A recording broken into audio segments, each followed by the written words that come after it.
अस्सलामुअलैकुम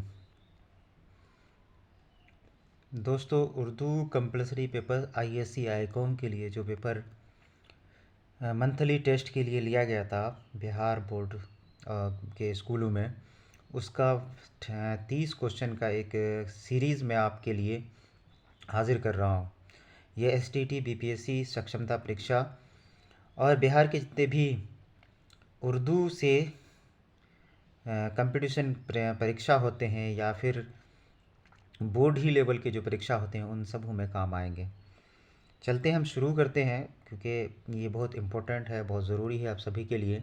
एक मरतबा नहीं कुछ तो एक मरतबा वीडियो खोल करके सुन लें और हमारे प्लेलिस्ट से सारे वीडियोस देख लें, तो आपको TRE 3 और BPSC STET में बहुत मदद देगा। चलिए शुरू करते हैं। किस अहद के फ़रोग़ के साथ साथ नावल को जोड़कर देखा जाता है? किस अहद के फ़रोग़ के साथ साथ नावल को जोड़कर देखा जाता है? तो इसका जवाब है इस्लामी अहद, सनती अहद, मगरबी अहद, इनमें से कोई नहीं। देखिए, इस्लामी अहद तो हो नहीं सकता है नावल के फ़रोग़ में, कि नावल में इस्लामी एतबार से कोई तारीख़ी ऐसा मिलता ही नहीं है। मगरबी अहद तो ये भी नहीं है, लेकिन कुछ वजहों पर सनअती अहद को माना जा सकता है। इसकी वजह यह है, जब लोगों के पास वक्त कम हो गया और लोग बड़ी बड़ी दास्तान सुनने पढ़ने लायक नहीं रहे, इतनी वक्त की तंगी पड़ गई, तो उस वक्त नावल ये सनती दौर में फ़रोग़ पाया। अब आगे चलते हैं। उर्दू का पहला नावल किसे करार दिया गया? उर्दू का पहला नावल किसे करार दिया गया? मिरतुल उरूस को, मजालुन निसा को, सूरतुल ख़याल को, रसीदुद्दीन को? बताइए इनमें से कौन सा होगा? भारत में पहला उर्दू का नावल मिरतुल उरूस को कहा गया। किसको? मिरतुल उरूस को कहा गया। चलिए आगे चलते हैं। क्वेश्चन नंबर 3 में शामिल निसाब इस्लाहुन निसा क्या है? दास्तान है, अफसाना, नावल, ड्रामा? ये 4 ऑप्शन में क्या है? तो इसका जवाब है, ये है नावल। इस्लाहुन निसा क्या है? नावल है। किसने लिखा है? मिरतुन हमने ये लिखा है, किसने लिखी है? तो ये लिखी है रशीदतुन्निसा। रशीदुद्दीन औरतों की इस्लाह के लिए इस्लाहुन निसा नाम से एक नावल लिखी थी। चलिए आगे चलते हैं। मिरतुल उरूस कब लिखी गई? 1867 में, 1869 में, 1868 में, 1870 में? तो इसका जवाब है 1869 में। मिरतुल उरूस 1869 में। Answer C. अब आगे चलते हैं। रसीदुद्दीन का ताल्लुक़ किस शहर से था? पटना, मुजफ्फरपुर, गया, भागलपुर? आपका ऑप्शन है पटना।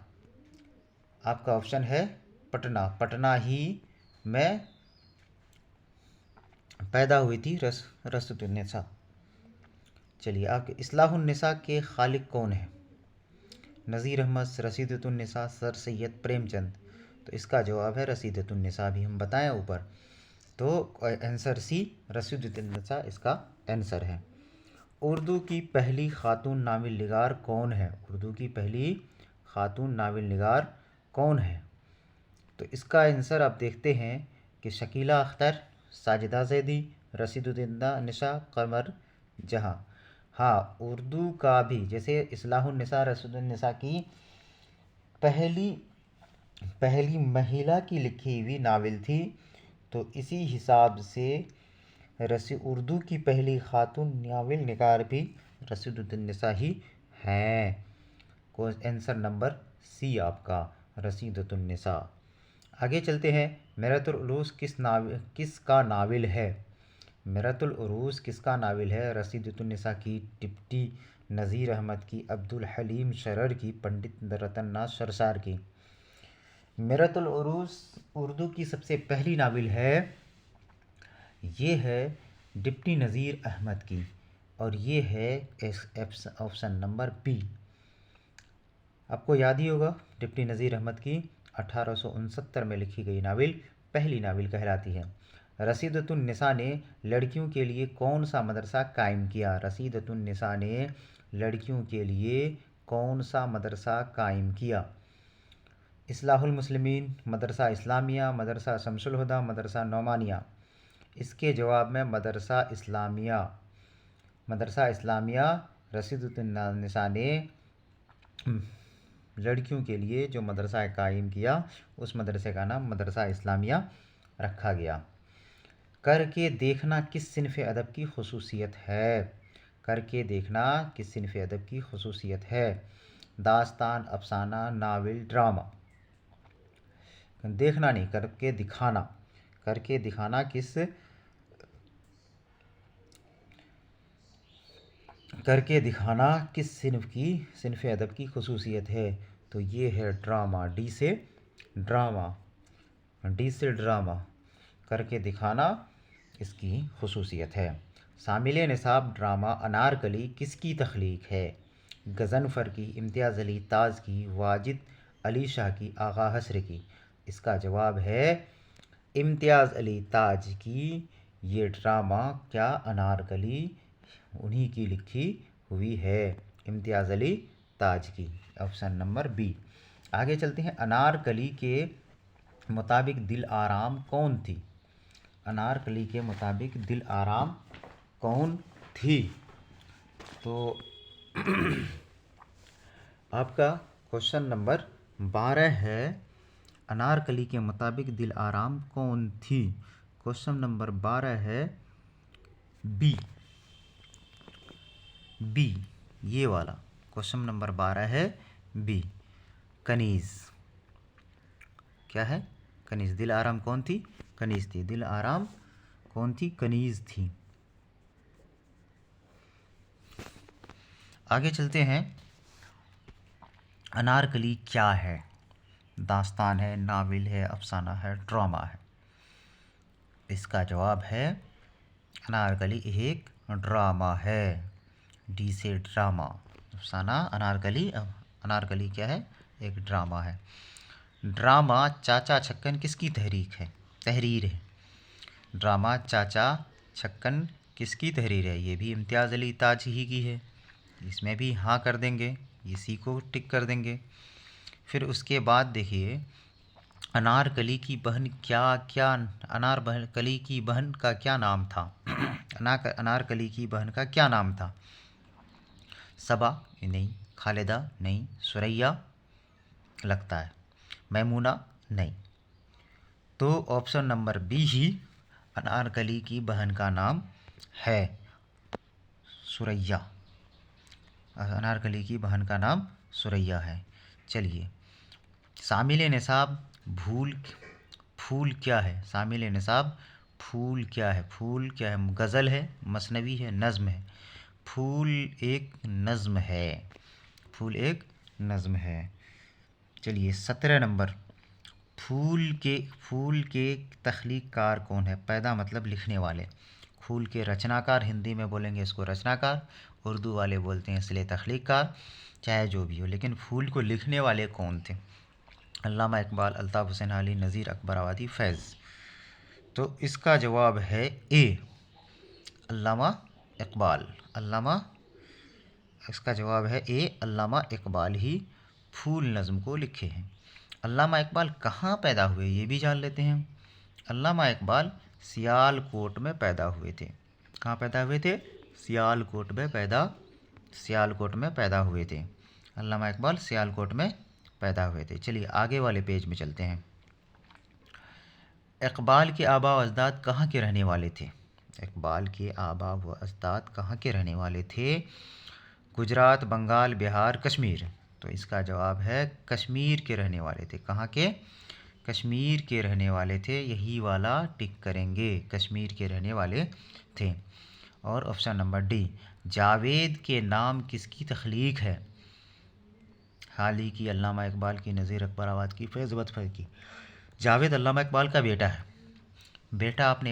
बाप अपने बेटे के नाम पे कोई पैगाम लिखा है उस शेर में, और वो वही शेर ज़िंदगी के कुछ नुकूस को बताता है जो हमारी किताब में शामिल है। सिफ़ाल हिंद से वो कुछ ये कमाल पैदा कर। तो ये वाला है हाल ही के ना अल्लाह जावेद के नाम अल्लामा इकबाल ही ने कलाम लिखा। शामिल निसाब जावेद के नाम क्या है? मसनवी है, गज़ल है, नज़म है? तो भैया ये नज़म है। जावेद के नाम अल्लामा इकबाल का लिखा हुआ नज़म है। Option number C. मैं जा रहा हूँ कौन सा सेगा है? मैं जा रहा हूँ कौन सा सेगा है? वाहिद मुतकल्लिम, वाहिद गायब, वाहिद हाजिर, जमा हाजिर। देखिए मैं वाहिद को बताता है, जा रहा हूँ तो ये प्रेजेंट पर है, प्रेजेंट नहीं मुतकल्लिम है कहने वाला, तो मैं जा रहा हूँ वाहिद मुतकल्लिम है। आगे चलते हैं। हम्द का मुतरादिफ क्या होगा? हम्द का मुतरादिफ क्या होगा? इसका जवाब है हम्द का मुतरादिफ सना होगा। सना, हम्द का मुतरादिफ सना होगा, यही वाला आंसर है। चलिए ज़ैल में इसमें मारफा कौन है? घर, मदरसा इस्लामिया, मदरसा, शहर।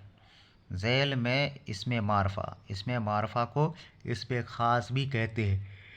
इसमें मारफा को जब हम इसमें ख़ास कहते हैं तो ये समझ में आ गई बात कि घर, बहुत सारे घर हो सकते हैं, आम घर हो सकते हैं, कोई बात नहीं, उसमें कोई ख़ास खुसूसियत पाई नहीं जा रही।